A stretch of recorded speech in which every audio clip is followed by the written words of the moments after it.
merci tokutani ndenge tomesana kokutana ndenge na lobaka na bino contrat to signa ezaya kolukela ka bino ba information kotela ka bino à la disposition bo pambate bozana ngo posa boyeba qu'est-ce qui se passe dans votre pays nine ko salema ezala na bayi politique ezala na makambo social ezala na makambo mususu na utaki ko pesa bino ba information ya mwana moko ya ba congolais Olga Oyo balobia kweyaki na deuxième niveau na 22e niveau kuna na Toronto akufi na pesi bino sango ya mwana moko Sandra Mbombo oyo mwana ya Paul Sapu akufi na 23 ans na Lille na kopesa kabino ba programme ndenge makambu ndenge ko salema to pesa kipe bino information ya matanga izwa kibiso biso wana ezabiso tokomi wapi na EDTV ya ndeko nanga Rich Tempête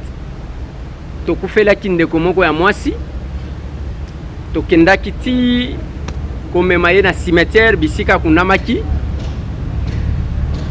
akufaki maladi te eza mutuka mutu tutaki ye tolobela bino yango na sima ya kokunda ye esengaki koyeba suite ya likambo yango eza ndenge nini. Est-ce que ce qui bakundi tobosani esili c'est passé ou bien il faut tol yebana nous tolandela suite nango eza ndenge nini. Nazana ba papa mibale na plateau mbote ba papa mbote ndeko yese okokani lokola ba mapasa toza yaya na lek bon ermogo ozotuna bo onde oyo ou bien onde oyo. Effectivement, batebele baloba ke to saka ba pasa okoyoka même moi elobeli pe landaka mais to za yaya na lek to landa ni penza na ebike moko aza pasteur moko aza pasteur te moko aza diacre moko aza pasteur. Ah d'accord. OK. Nini memi bino na plateau ya tokomi wa mutuna malamu ndeko to komi wapi eza question ya réflexion to komi wapi parce que outi ko loba makambo mwana na biso akufaki Deborah Mulama ngande tata na boti mwana ye tata kulutu Deborah Mulama azaki ko travailler na bino outi ko loba awa na lisangana EDTV Deborah Mulama akufaki yango siko toye poto yebisa bino to komi wapi sima kokunda mwana uta le 5 mai 2018. Merci. Tokomi sikoyo wapi na dossier Deborah sima kokunda ye. Très bien. Oyebi que Deborah Mulama akufaki na accident outuko lobango akenei kotika camarade na ye na arrêt bakomi nanu kutu te mais mutuka elongwe chaussée et sauter terrassé et puis quelque tout tabango sima ba memaki Deborah na hôpital quelque temps après Deborah akufaki mutuka wana eyebana nkolo nango monsieur Emmanuel Mulumba Kanku mutuka wana ezalaki assuré te mutuka wana bakangaki yango la police atiaki maboko mais na moment tozoloba awa dossier eza na parquet dossier eza na parquet pona nini mais beko elobi sima ya accident soki moto akufi esengeli nkolo mutuka civilement responsable akunda muwei mais ndeko Eliezer quelle n'était pas notre désolation muwei ndenge beko elobi moto wana kundaka yete ndenge wana en effet apesaka oyeye alingaki kaka pona ko consoler biso mwana za mwana na biso tomonaki soki tozokende musika moyete nalinga rappeler yo que nga nazalaka na intérieur naza pasteur kuna na intérieur dans le Kwilu mais aussi na pesa cours na ISP Milundu donc na yaki mbangu pona kokunda mwana mais dossier oyo ezoku retarder voyage na nga pona bozongi alors ba pesa ki biso ndambo ba pesa ki biso ba konza la clair awa monsieur Eliezer dossier yango oyo tokundelaki mwana yango oyo mikanda yango oyo na mbongo apesaki $2000 sur 3750 oyo esengaki po tokunda mwana. Donc apesaki $2000 ndenge esengelaki. Après alobaki tokoyokana pona dommage et intérêt. Tiki sikawa totiko yokana te. Imaginez-vous soki pona kokunda mwana bapesa 2000 mais pona dommage et intérêt ndeko wana zoloba apesa $1500. Tomonaki ke toya koyebisa bandeko oyo bayebi Deborah bakonzi oyo balandelaki dossier wana à travers médias pour bandeko ebele bako koyeba tokomi wa ndeko eleze. Ouais. Nakotanga document. Okotanga wana ezalaki ndenge ye aselaki ko reconnaître ko pesa mbongo pona tokunda mwana. Ouais. Je suis signé Moulamba Mozart, résidence sur 30 de l'avenue Kivula, quartier Mamayemo dans la commune de Mangafula, père biologique de la victime Moulamba Deborah, reconnu par la présente avoir reçu de M. Moulumba Kanko Emmanuel, le civilement responsable et propriétaire du véhicule qui a percuté ma fille en date du 26 avril 2018, la somme de $700 américains à titre du solde du montant de 2070. 70 wana ezalaka pona ko embaumer corps. Tel que convenu entre parties afin d'assurer les obsèques de la regrettée Moulamba Deborah. Cet acte annule le premier acte signé en date du 2 mai 2018 par les parties pour la famille. Alors, awa abakisi $700. Na ndenge apesaki ele boso aye ko totaliser $2070. $2070. Alors, tango apesi $2070, ils apprennent à participer à la obsèque. C'est ça. Oui. Et pourtant la loi dit que yende mutasengeli ko kunda moto wana. Oui. Mais il a participé à contribuer. Oui. C'est pour dire que c'est nous-mêmes batu tokunda ka mwana na biso, il a participé kaka. Na matière ya mituka, d'abord même mituka nyo soyo kotambulo komona ka bateli omoni mbaso bazo tchana nzela. Bateli yo. Il faut payer sa mikanda entre autres l'assurance. Yo lobi que mutukango oye bomaka Deborah parce que je me suis toujours posé la question tangu ngana komaka isikango ndenge mutuka elongwa kuna ekatisi ka niveau et que kolokota mutu innocent mowei libanda penza ka niveau jusqu'aujourd'hui moi ça m'a toujours dépassé parce que j'étais sur les lieux na monaka ikamango. Alors ye mutuka ya monsieur Moulumba Kanko Emmanuel ezalaki assuré te mutuka wana ezalaka assuré te tiki no dossier est commis na parquet a exigé mutuka wana elongwa mongafula eya na Ngaliema. C'est seulement alors ba amande ye tango ba amande ye sima afuti assurance nde balongoli mutuka wana donc ezalaka assuré te. Ouais.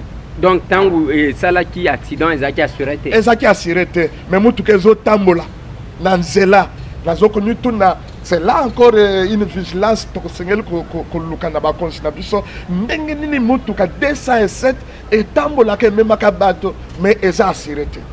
Et le chauffeur est porté disparu jusqu'aujourd'hui. OK. Parce que tango biso tokomaka na esika baloba que esilaka soki frein soki nini ezoluka côté ya aussi la ya kokota nde kokota na nzoto abato. OK. Lelo na parquet balobi nini ye monsieur Moulumba Kanko otangi dossier soki ya 1500 1500 lobi ezaya nini azo proposer bi na parquet Moulumba Kanko tango ba mandé ye asengi pona dommage intérêt to ya koyokana. Ouais. Le magistrat BTC nakotanga kombo na yete mais au moins initial wana nakotanga ngo BTC na parquet ya Ngaliema alobi to sala kango pe bokende ko yokana à l'amiable to ye no pas na ndako nanga na bureau ya avocat ya maître avocat ya Moulumba wana to kotite na bureau na ye bureau ya avocat premier jour ngana za na ba avocat na ko kende te bisika wana ba avocat nanga bakei Deuxième, tant que va discuter, ils n'ont jamais donné un montant, ils n'ont jamais proposé un montant. Bazo senga kaka présence, il y a papa biologique. Le père biologique c'est moi, nakei. Papa, pour nanga na monakango lokola injire. Yoka maître Raphaël Nengazoloba dans son bureau. Pasteur Mozart, azana ye kaka pasteur, toko pesa ye même $1000. Ce qui tozo baksa 500 wana ezaka kapa azana ba membre de famille. Comme si le pasteur ne connaît pas la loi, comme si le pasteur vit ya mwana na ye. J'ai trouvé ça comme une injure. Vraiment, ça m'avait énervé.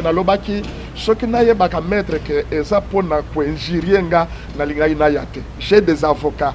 Les avocats me représentent valablement. Mais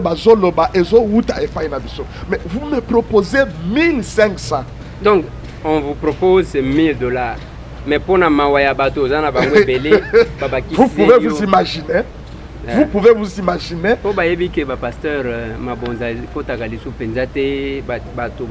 Ah mais c'est ça l'injure.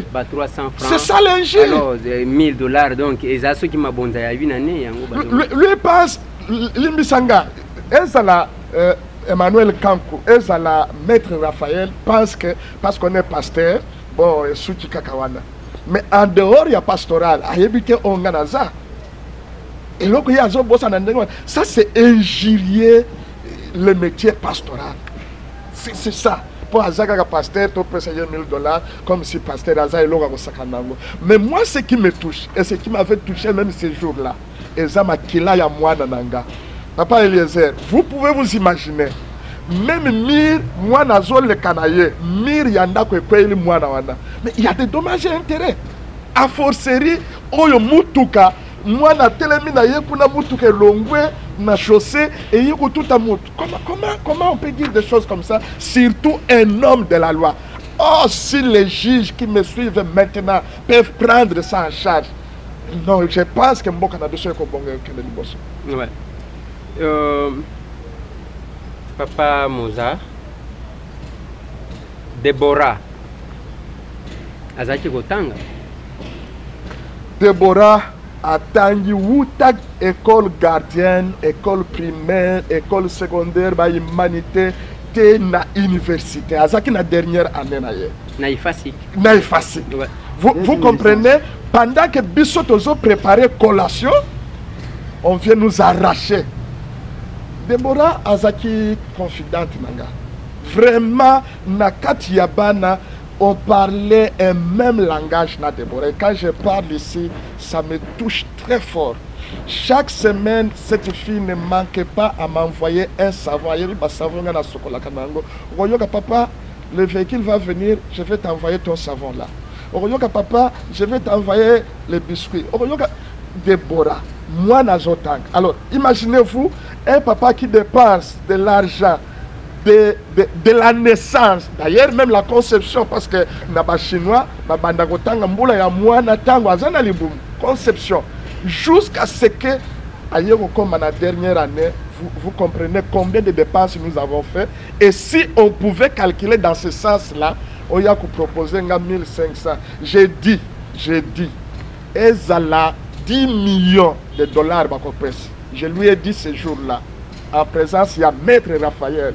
En présence, il y a avocat Nayemoussous, Maître Albert. J'ai dit, même si vous me donnez 10 000 $, même 25 000 $, ça ne va rien remplacer dans vie nanga. Jamais qu'on remplace. Jamais. Et surtout pas une fille de cet âge-là. De cet âge-là, jamais. Mais ici, c'est symbolique. Andi makaka kenasoku dédommager moi, c'est tout. Je n'ai même pas dit ce jour-là que aussitôt nous allons conclure l'affaire, aussitôt vous me donnez l'argent. C'était pour faire un document qu'il reconnaisse sa responsabilité et puis c'est tout. Mais vous comprenez, Ndeko Eliezer, que nous devons réformer la mentalité Yamash. Une personne oyo azoyeba que a salimbeba au lieu à la de bonne foi. Mais vous allez remarquer même dans le document où tu as même 2 000 $, papa. C'était des discussions de 4 jours. toujours Maître Raphaël, il faut Kende Boye, il faut Zonga Boye, jusqu'au point de nous dire, bon proposer biso kakaba élément, il y a funérailles, comme ça, biso tokoye ba kozwa, oyo tokozwa en charge, le reste vous allez. To proposer bango ba élément ya funérailles. Oui. To proposer bango. Et ils disent, bon écoutez, tozo pesa bino kaka moi ndambo mbongo bino moko boken kozwa en charge.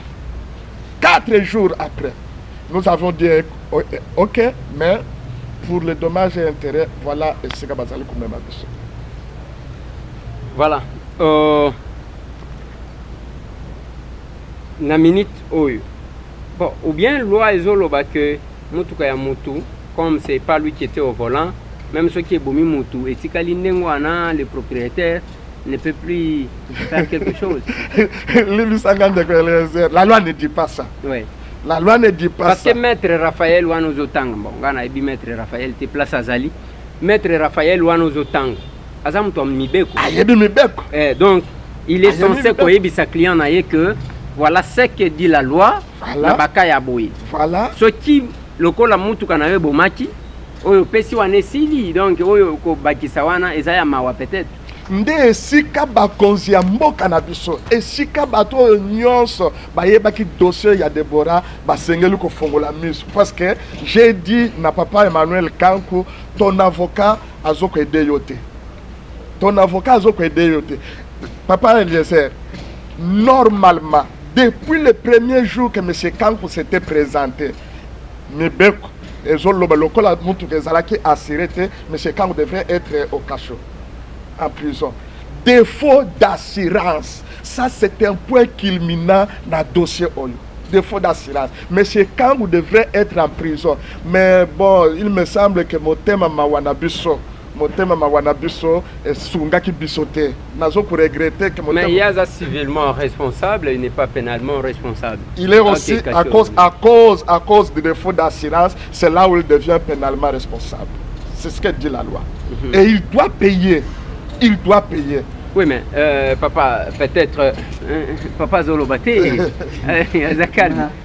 Nazaki kosalana une observation parce qu'il y a beaucoup à dire, papa Eliezer. Ce qui tozwa ki likanisi ya kokoma na niveau ya parquet et biloko oyo pasteur auto loba biso famille tozwa ki bato wana bazali oya na cadre ya consolation.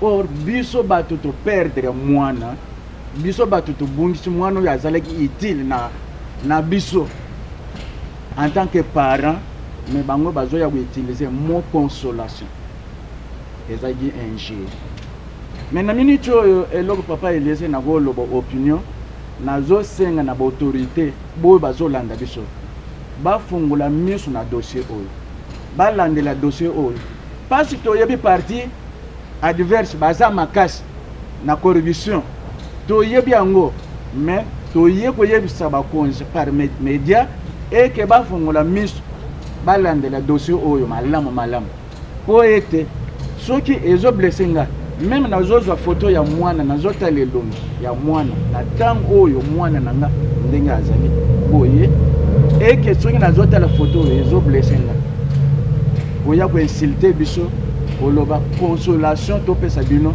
$1500 na yebite soki bango eko kwela bango un jour soki ezaka biso e bango bakoko ya te tozotamula motilase oyo camion période oyo mwana asali accident le 27 avril ezaki période oyo bazosala ba contrôle technique. Mais camion yango ezokende kotambola na balabala ya l'État sans pour autant eleka nano na contrôle technique. Est-ce que bakonzi bazomona to bazomona te même ata document ya contrôle technique mutuka wana ezate moins que document ya mutuka yango moko ezate papa Eliezer ezate biso soki document dossier eke na parquet faute ya assurance l'État sala mosala na ye assurance ezate et bon siko eza passe et le kolobi papa oyo attiré attention nanga mikolo yango mituka ezalaki kotambola moke pamba te contrôle ezalaki makasi contrôle technique oyo ezalaki motu soki azwi mbongo bakotinda mpe motuka yango na contrôle technique te bapesi ka document eza te assurance eza te carte rose eza te sikoyo d'abord ezolakisa ke eza motuka ya mese nani kombo na ye mulumba kanku Emmanuel ezolakisa ke eza ya ye na ndenge nini kuna bozali ezala na la police ezala na parquet nini ezolakisa ke ye réellement azala kolo mutuka. Merci papa Eliezer. Tango accident esalemi na lobby chauffeur akimi na kati ya mutuka ezalaka na mécanicien, c'est celui qui a fait 2 jours na commune wana bakangaka ye yende mécanicien wana a dénoncé papa Emmanuel Mulumba Kanku mutuka oyo eza yangate ngada ça simple mécanicien mutuka eza ya Emmanuel Kanku. La police a invité papa Mulumba Kanku Emmanuel na commune ya Mongafula. Il s'était présenté et a avoué que mutuka eza ya ye. Et d'ailleurs, c'est plus tard dans notre causerie que l'avocat de M. Mulumba Kanku Emmanuel va avouer que le véhicule n'a jamais été assuré. Mais il tambolak 207. Donc le véhicule n'a aucun document. Non, aucun document. Disons. Ni carte rose, ni assurance, ni contrôle technique. Même l'autorité, il y a la police roulage. Na dossier ba versaki ata document mongo te o ezaki ko régir que motoka wana eza ya intel mais ndenge nini bango moko bayaki nanu ndimake motoka wana eza ya Emmanuel Kanku ndenge pasira wuto loba avocat na ye ayaki kwa appuyer biso koloba ke oui j'assume que motoka n'a jamais été assuré motoka yaki ko boma mwana donc son avocat son conseiller. Bon, son conseiller ne lui a pas dit que c'était une infraction. Mais Nalingito Soukisa, papa. C'est ce qui est dommage. Oui, Nalingito Soukisa, Mutuna Moko. Ndenge bozo mone la likam. Eza manque ya mbongo. Yangwezo sala ke mwana mboka Mulumba Kanku Emmanuel. Azala na difficulté ya kopesa. To ezaka mutema mabe ya ke wana shakufi akeina ye. Parce que mutunyo so tout parent, tout être humain. Avoir la fille ou un année bozo mon avis surtout zadi ko sala na yeba marche comme on a fille à âge wana certainement que c'est un accident. Il faut que comme tema ils la toucher la volonté bozo mon a que il y a manque de volonté ou bien il y a manque de moyens dans les dossiers. Papa Nago le baptême manque de moyens mais manque de bonne volonté, manque de bonne foi. Les premiers jours, pendant que je pleurais, quand il y a Déborah Yango Bazochana mort, M. Mulumba se présente, je m'étais dit, c'est un homme de bonne foi. Ça, je l'ai dit ouvertement. Bosimba était c'est un homme de bonne foi. Mais dès qu'on a la possibilité, il y a Mulumba Kanku dans ma bouche. Mais j'ai dit, non, ne le touchez pas, c'est un homme de bonne foi parce qu'il s'est présenté. Mais il faut comprendre plus tard, dans la discussion na biso, Mulumba Kanku azana bandeko ebele na poto batingi la kaye mituka. Il en a même plus de 10, les 207 wana. Plus même de 10. Et il fait son commerce de cette manière-là. Manque de bonne volonté, limbi sanga le terme que je vais utiliser ici, entêté par son avocat. C'est là où grand frère Awutu Koloba va continuer biso ya mboka na biso na tribunal de grande instance où je ne sais pas moi ya Ngaliema ou bien ya Gombe sika dossier ezokende parce que ce qui est longwe parquet ezokende na tribunal et sika ezokende tolingi vraiment to marteler likambo yo parce que tozo mona bango na idée ya kokende ko corrompre pour effacer ces dossiers. Pour exemple, dossier Ezana Mongafula. Ils invitent nos avocats dans le bureau à colonel, parti civil, parti parce que c'est un pasteur. Il continue à dire ça.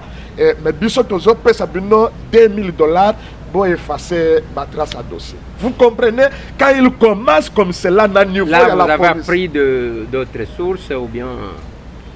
je ne peux pas avoir la télévision pour dévoiler source. Mais moi, j'ai la source. Jour tokozala na tribunal, je vais déballer la source. Et moi, j'ai été menacé par des appels non identifiés anonymes. Plusieurs fois menacé. Yo soki colonel wana alongwe musala tokolandela yo. Vous comprenez? Parce que j'avais dénoncé déjà ça, que ma bandi ko corrompre ma avocat. Heureusement que nos avocats ont été recommandés, ce sont des chrétiens, mais na niveau toza senga na ba juge sika dossier zokende vraiment ba fungola mieux parce que dossier oyo eza lisekité. Voilà, papa ozo sukisa, on fait ce message à Souka parce que au moni na ba plateau ndenge to yamba kabino. Tous en intention, tous à tribunal, tous à parquet pété, tous à la police, tous à Kabatupamba. On n'a même pas besoin ou envie de remplacer aucune personne, même bien des institutions. Pour remplacer les institutions. Mais tout ça, la Kamusala Nabiso, Oyo, l'autorité compétente a puisé ou à Yoki, Ndenge Baloba que donnez-moi les faits. Je te rendrai les droits. Moi, message, n'a pas konzibakola. Oui, tozo senga na ba kontina biso boyo baza ba yoki bata na compensation locale la biso ba parents ya mwana otobungisi mwana oyo. Soki likambo oyo et ba yoki souci na yango ba veiller na dossier oyo parce que déjà ndenge bazbani na makambo ya au lieu bakanisa ndenge nini perte ya mwana eza même quelque soit likambo yango et ko remplacer mwana te mais boya bwenjirie biso ya consolation biso to linge eloko wana te ba konzi ba veiller tout au plus na numéro ya dossier o bisika na parquet yango ekozala. Merci papa ozane loko obakisa lisusu ndeko laisser avec beaucoup de larmes aux yeux le cœur est brisé. Ce que bakoyoka passe au nazoka na motema après beaucoup de dépenses, beaucoup d'années, 25 ans pour beaucoup la moine que moine kufa kaka boy na dernière année na ye, ça me fait mal, très mal. Ceux qui m'écoutent peuvent intervenir pour que le dossier Oyo ait sa réponse de la manière qu'il faut. Merci papa. Merci aussi Bandeko Balandi, Nabandi. Il est toujours difficile d'expliquer. Surtout la perte. Il y a un être cher. Ba papa o bavandi na plateau. Bazo regretter kaka dépense basala pour na mwana te. Mais vous savez ce qu'on appelle l'affection. Mwana wana kokaki kosunga baboti na ye. Mais elle est partie. À quel âge? Yango peto ko senga na bandeko. O bakozala sur ce dossier. Sans parce que tango zo tala likambu lokola ya mutu mususu. Moko ko traitango avec légèreté. Mais ce qui ozui que mwana oyo akufi aza mwana ndeko nanga to mwana nanga akufi na condition wana. Je pense que la plupart des problèmes c'est résolu na kimia nyonso. Nous l'avons connu pendant un petit moment, vers la fin de sa vie. Et aussi, bande konaye, ya ifasike, bayaki wane bele, kolelaye, on était là, journaliste et paï, collègue et paï, famille et paï, ça les alaki à kotonda, place les alaki koutouté, parce qu'ils avaient lengue moi si moutouakei. Est-ce qu'il nous faut continuer avec ce genre d'émissions? Ou bien beaucoup de gens qui ont pour résoudre le problème. Papa Moulumba Kanko Emmanuel. Papa Lobi, tant que mon akayo premier jour, habité aux Amoutumalam. Est-ce que Timoutumalam ou faut continuer parce qu'il y a la mort d'une personne? Il faut continuer. Au lieu de kenina makamu milayi, ba juriste balobaka mieux vaut un mauvais arrangement qu'un bon procès. Parce que kozwabino temps ainsi de suite. Et pas ba konzi à justice. Et quoi kobima wa imputation dommageable diffamation ya bino koma kandengwa. Boloba, donnez-nous les faits, nous vous rendrons les droits. On a besoin de rendre biso droit. Ça fait mal, Ceux qui tozaka na mikakatano ya kozwa yango. On n'impose rien, mais nous crions l'émission. Dans quel objectif au salaka émission? Émission nazo salango pour que l'autorité compétente qui est censée co-réglementer ma kambuna matière oyoy atala likambo tout simplement. Et la personne citée, Papa Moulumba Kanko Emmanuel, ceux qui sont c'est abomoto ekoti koya, ceux qui ont balobi ezalokuta, le plateau est ouvert. Okoya kolobake ba pimela kinga droit de réponse, c'est ça là qui beauté. Le plateau est ouvert. Vous pouvez mettre votre point de vue. Mais je pense que si le problème est réglé, ça va nous épargner d'y revenir. Merci Bande Konangai. Mes condoléances à ma famille éprouvée. Dans la famille à Olga, famille à Sandra et encore au Yabiso parce que les familles n'abisso sur le plan professionnel. Deborah, biso tozala ki naye, beaucoup de photos, beaucoup de makambo belé, et ça fait très mal. Merci, tout le monde. Merci.